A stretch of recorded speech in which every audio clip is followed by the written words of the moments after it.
Hey everybody, Scott Horton here. Ever think maybe your group should hire me to give a speech? Well, maybe you should. I've got a few good ones to choose from, including how to end the war on terror, the case against war with Iran, central banking in war, Uncle Sam and the Arab Spring, the ongoing war on civil liberties, and of course, why everything in the world is Woodrow Wilson's fault. But I'm happy to talk about just about anything else you've ever heard me cover on the show as well. So check out youtube.com/Scott Horton Show for some examples, and email scott@scotthorton.org for more details. See you there. Man, you need some Liberty stickers for the back of your truck. At LibertyStickers.com, they've got great state hate, like Pearl Harbor was an inside job. The Democrats want your guns. U.S. Army, die for Israel. Police brutality, not just for black people anymore. And government school, why you and your kids are so stupid. Check out these and 1,000 other great ones at LibertyStickers.com. And of course, they'll take care of all your custom printing for your band or your business at TheBumperSticker.com. That's LibertyStickers.com. Everyone else's stickers suck. Hey everybody, Scott Horton here, inviting you to check out the Future Freedom Foundation at FFF.org. They've got a brand new website with new and improved access to more than 20 years worth of essays promoting the cause of liberty. And FFF's writers, including Jacob Hornberger, Jim Bovard, Sheldon Richmond, Anthony Gregory, Wendy McElroy, and more, aren't just good. They're the best at opposing and discrediting our corrupt overlords in Washington and their warfare, welfare, regulatory police state. That's the Future Freedom Foundation's new and improved site at FFF.org. All right, y'all, welcome back to the show.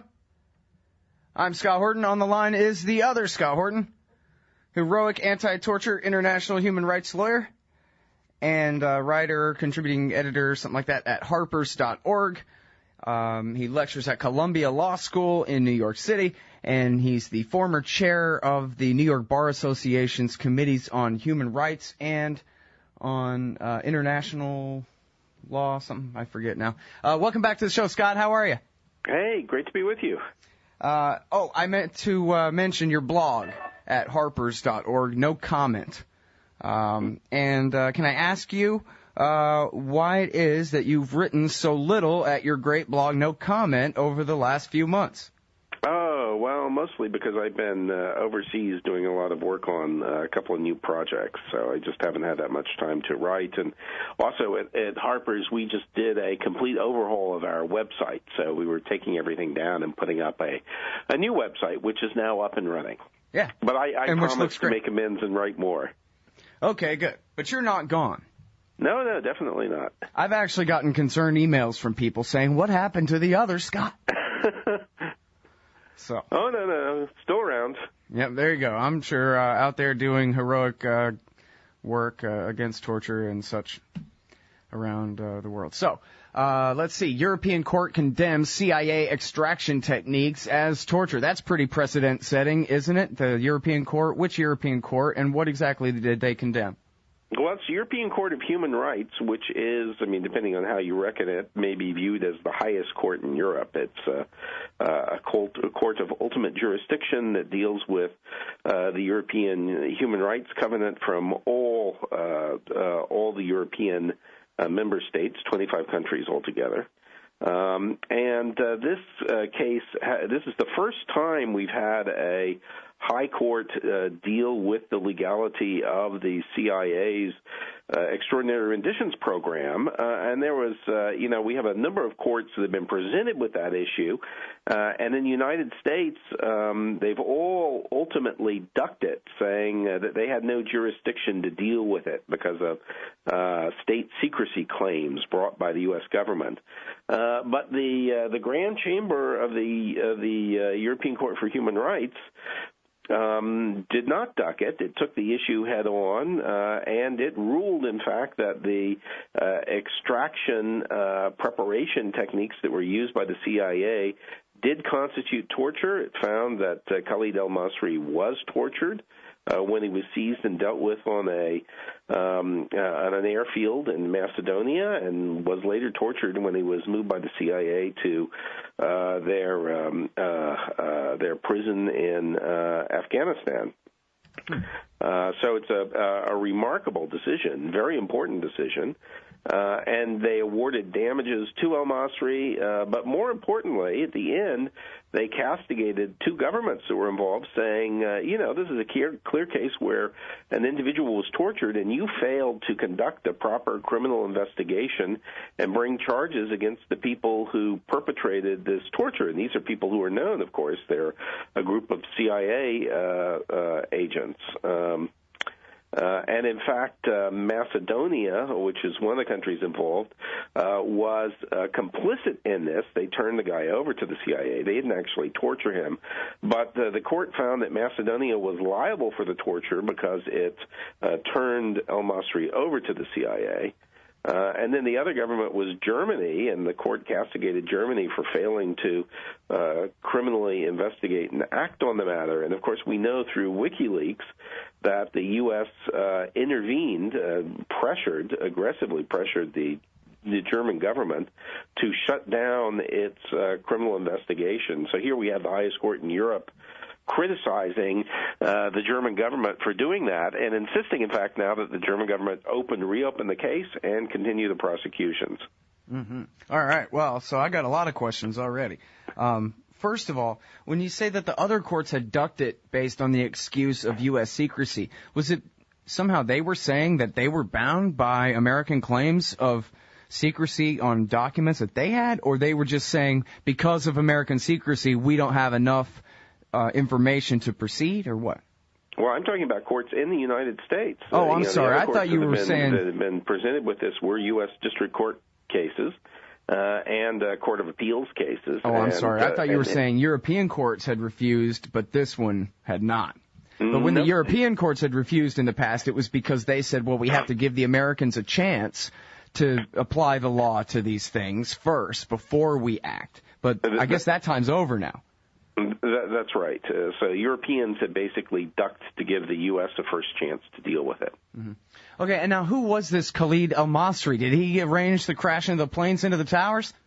Nothing to do with it. I mean, he had the great misfortune of having a name which, but for two letters, is the same as a figure who really was an important conspirator in Al-Qaeda.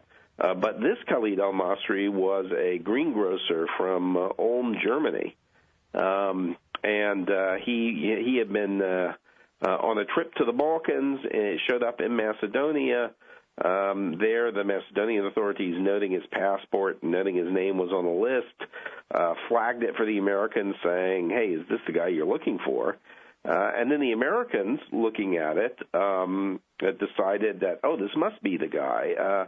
And this involves a fairly prominent CIA officer who now heads the global anti-jihad unit. Her name is Alfreda Francis Bukowski. She was the person who was in charge of the effort in Macedonia, and she decided, notwithstanding when the guy was picked up, he said, I'm a greengrocer from Germany. And the initial inquiry into it showed, it was right. Everything he said was checking up. But nevertheless, Alfreda decided that her gut told her that he really was a terrorist and that therefore he should be tortured, abused, and sent off to Afghanistan. So she directed that. So, she's the person who's principally responsible for his mistreatment. Mm-hmm. Well, although there's nothing anybody can do about her other than an American court, right? No, one of the problems she's got as a CIA officer right now, at a very high position, is if she leaves the United States, she could immediately be arrested. I was told, in fact, that she was at one point selected for a posting to London, and the British government said, thank you, but no thank you. If Alfreda showed up here, we'd probably have to arrest her. So many of our high-level officials are fugitives from the law. Have you noticed that? Right. So Alfreda, who, has been a regular visitor to the White House and a briefer of President Obama, is also a fugitive from justice. Amazing. Involved in very serious crimes. Yeah. All right, now, let's see, what else was I going to ask you here? Oh, now, in the case of this court, is this a matter of all the politics are pushing toward this sort of finding anyway, and this is You know what I mean? Or is it that this is really the law being applied no matter the pressure? No, in fact, all the politics were pushing in the other direction. I mean, there was heavy political pressure brought on the governments and others involved to drop these cases and not look at them. And the European Court of Human Rights has developed a really outstanding reputation of putting politics and political influence aside and dealing with these cases only on the merits. And in fact, if you look at their jurisprudence and rulings over the last several years, they make very clear that, no governments are immune. And they've handed down important rulings involving Russia, Ukraine, Kazakhstan, Turkey, the United Kingdom, many, many powerful states. And they've said, you violated basic human rights standards, so they've upheld victims' claims repeatedly. Huh.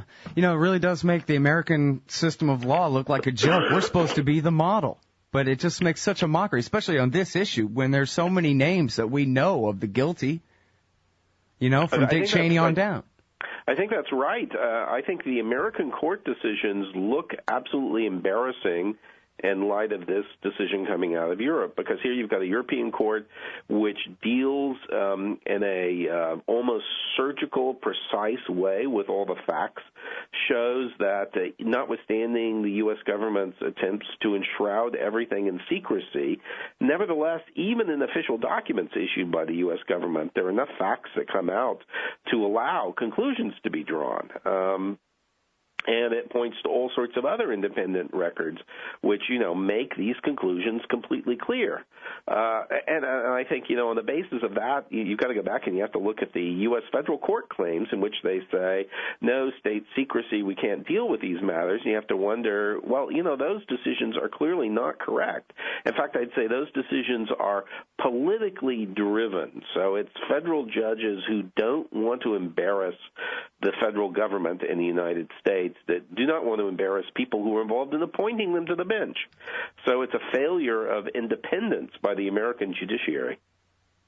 Now, under your understanding of James Madison's Constitution here, 1789 and all of that, how much immunity are these men actually allowed for what they do? I mean, it seems like they've had 200 years of building on precedents where no judge can or prosecutor can ever be, or such rare exceptions, but they just are hardly ever held accountable for prosecuting the wrong people, that kind of thing. But that kind of immunity, it seems to have reached just completely ridiculous levels where it's almost like out of the comic section of the newspaper. I'd say it's absolutely perverse. In fact, I'd say it's particularly perverse against the tradition of Madisonian constitutionalism. In fact, 1793, James Madison made a series of statements in which he said, there is no notion of immunity. Someone acting under color of the federal government who engages in criminal acts is guilty of the criminal acts. Someone who abuses the rights of a citizen is guilty of abuse of the rights of the citizen. And you cannot claim immunity as a way of shielding yourself for that misconduct. So Madison himself was quite emphatic that there can't be such immunity. And I think it's something that has gone, up and down in American history. So if we look at the 19th century, there were many, many decades in which this notion of immunity built and built and built, and it came back down in the early 20th century. Since World War II, however, we have seen a steady process of building immunity doctrines, and in the last 20 years, it's really reached its apogee. So it's largely something that has been done by the heavily Republican judiciary appointed in the period after Richard Nixon. They love the idea of immunity of federal officials.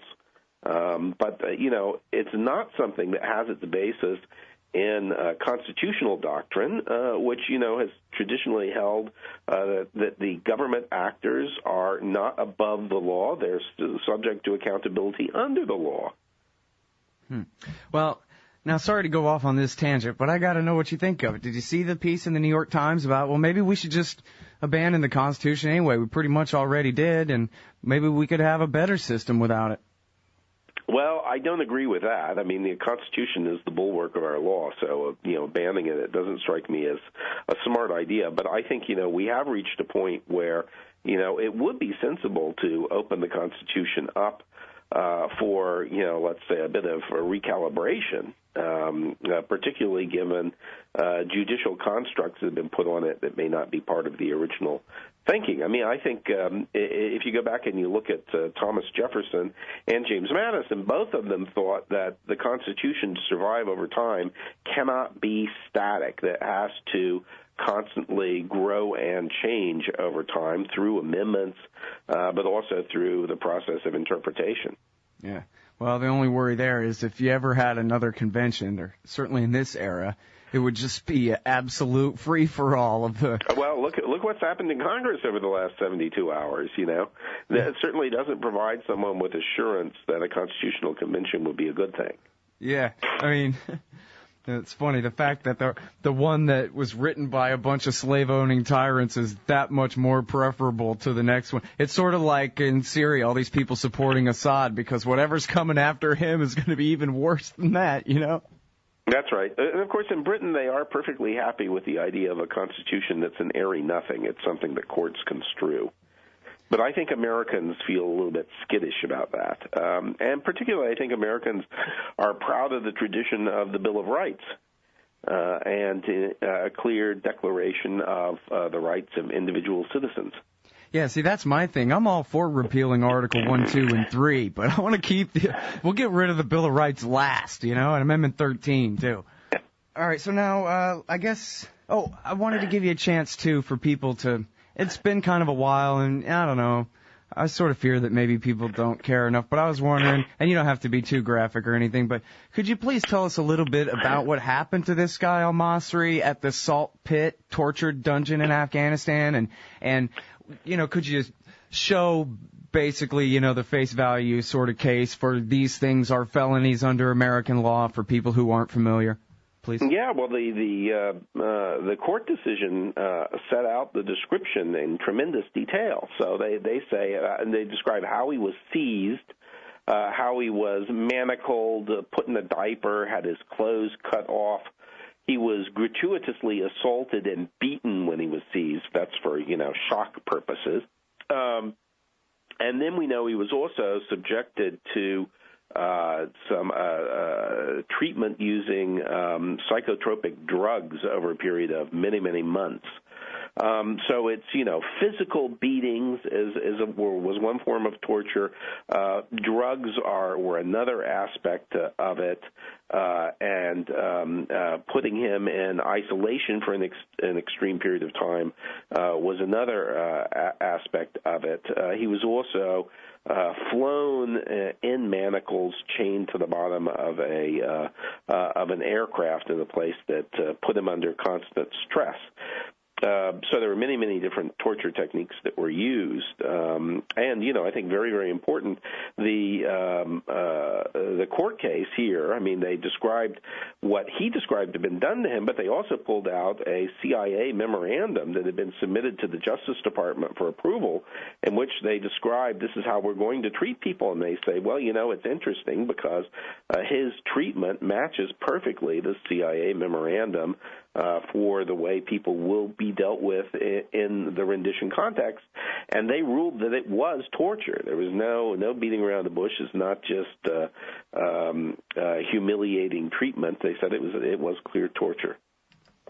Okay, and now the Senate Intelligence Committee, led by Dianne Feinstein, they voted to adopt but not release a 6,000-page research study by their Intelligence Committee staff. Wow. And it's all about the question of the efficacy of the Bush regime torture program. What do you know about it? This has been in the making for several years now, and it was voted and approved by the committee on a bipartisan vote, and now we have the question of releasing this report. It's Dianne Feinstein, when she went back to California and talking to her constituency, went out of her way to say repeatedly that this report demonstrates clearly that torture was formal policy of the U.S. government, approved and supervised at the highest levels, and that statements to the contrary that were made by government officials were not true. And she says that this report will make all of that completely clear. So we have right now a situation where, the heads and former heads of the intelligence community want to keep all this secret, but there's a quite overwhelming public interest in having it all come out and be published. And the government should declassify and authorize its publication. I'd say that would be, a vital step in establishing the truth about the torture program. Also vital in dealing with this question of efficacy, that is, whether the government actually got some benefit from the use of enhanced interrogation techniques. And, of course, lately we've had this huge controversy over a Hollywood major motion picture called Zero Dark 30. And Feinstein and others on the committee and senior figures at the CIA have harshly condemned this movie, saying that it fictionalizes history by showing that torture led to the identification and seizure of Osama bin Laden, which is untrue. And in their defense, the makers of the picture say, well, this isn't a historical account. It is a work of fiction. So that's, but it's fiction that's glorifying effectively torture. At least that's the criticism that's been made of it. But I think getting the report out and all the detailed information it provides out is the vital next step. And on that, we've got Dianne Feinstein pushing for it to come out. She's being supported strongly by Senator McCain and by others in that process. And ultimately, it comes down to Barack Obama and his White House. And will they release this report? Will they allow declassification so the report can come out? That's really the stumbling block, is whether the White House will allow it. That's right. And the White House in the past has, they move their lips and say, we want all this to come out and we believe that people should know. But then they have always, for the last 4 years, they have all consistently deferred to the intelligence community. So the intelligence community objects, they'll side with them. So there's been a lack of matchup between the language of the White House and their action when it comes to declassification. Mm-hmm. Now, the thing about, I worry that, if they do release it, still all the discussion will just be about how well it works or not. And there's got to be a few examples where they learned something important. Obviously not one of these ticking time bomb things. We would already know that story if it had ever happened in human history. But it makes sense to think, as they claim, that Khalid Sheikh Mohammed said, all right, I've fulfilled my obligation to try to resist you as long as I can, and from now on I'll cooperate. Why not? And, of course, he claimed that he was responsible for every bad thing that happened since the end of World War II in his confession, which is kind of hilarious. But, on the other hand, presumably they learned some useful things from him or something like that. So I kind of worry that they could make the case that, yeah, look, in these 7 cases, we beat the truth out of a guy, and it led to something important, right? Doesn't seem that impossible. I think that's right. That is a key worry. As long as you can't allow the debate to focus entirely on efficacy, because, while it seems to be clear that the U.S. didn't gain any dramatic, intelligent insight from the use of these techniques, it's certainly entirely reasonable to think that at some point these techniques would lead to something positive. And that cannot be accepted as a basis for justifying their continued use in the future. The bottom line is that they are illegal and they're immoral, and those are good reasons not to use them, and not even really to enter into to entertain a serious debate about their use. Yeah. Well, of course, there's the whole thing, and we've talked about this before, how, after torturing people for all those years, and after, a substantial part of the population, those who side with the Conservative Party most of the time, kind of following the course of defending the program and endorsing it and all of that, we kind of really changed who we are. There used to sort of be a thing about how Americans are peace-loving folk, and we only would ever get in a fight if we absolutely had to, and that kind of thing. And after a dozen years of being torturers, sometimes we torture people, I don't know. Well, that's right. I mean, torture in the end, it's not a left-right issue. It's an abuse of power issue. And if we look historically at, regimes who have used torture, I mean, there are as many left-wing regimes as there are right-wing regimes that have used it. The question is, whether the government has a sense of ethics and moral responsibility and whether it respects the law. All right. Now, Obama also is arguing that secrecy should prohibit the federal courts from reviewing his murder of the Al-Awlakis, the father and son in Yemen. Does he have a case for it's a covert action program and courts can't review that, man? I think it's a difficult case. Well, I would say he has a case that with respect to a pending covert action, the courts can't review and can't inject themselves into it. But when the action has been taken and we're dealing with accountability after the fact and we're dealing with a U.S. citizen, I think that case is a much weaker one. And there should be some room for courts to parse claims that are brought by survivors and deal with them. Well, now, of course, the father, with the help of the ACLU, did try to enjoin Obama from killing Al-Awlaki, I guess the grandfather, right, since the younger one. And the courts refused that. And you're saying they actually had a case the courts really didn't have any jurisdiction to enjoin Obama from killing him in the first place? It's not a case of none whatsoever. It's a case of courts being very cautious to tread on an ongoing intelligence operation. And I think when the operation is over and it's a question of deciding claims after the fact, there may very well be much more willingness on the part of a court to go in and deal with it. But, I mean, they had to announce their intention to kill him, an American citizen. That's right. That's right. And to me, the farce was saying this is a state secret, you can't go in and talk about it, and then giving interviews to the Washington Times saying we're going to go do this. There's a fundamental contradiction between those two things. If it really is a state secret, you don't go give an interview to the Washington Times about it and beat your breast about how you're going to go kill this guy. Yeah.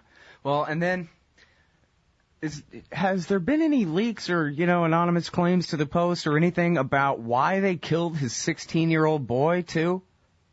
From everything I understand, that was a mistake.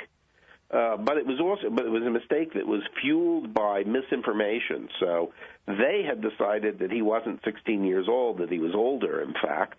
And that's based on their faulty research. But he was not specifically targeted, or at least this is the word that they put out right now. He was collateral damage and an attack that was launched against someone else. Mm-hmm. Well, of course, they kind of have to say that at this point, right?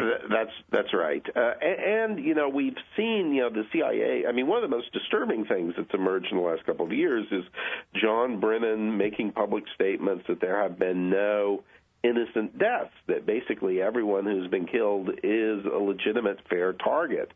And that cannot possibly be correct. And it makes you wonder, what analysis they use to decide whether someone is or is not a fair target. So I think that's one of the huge issues hanging over this thing. And another huge issue is the CIA running this program over a period of several years as opposed to the military, because normally we expect the military to run it.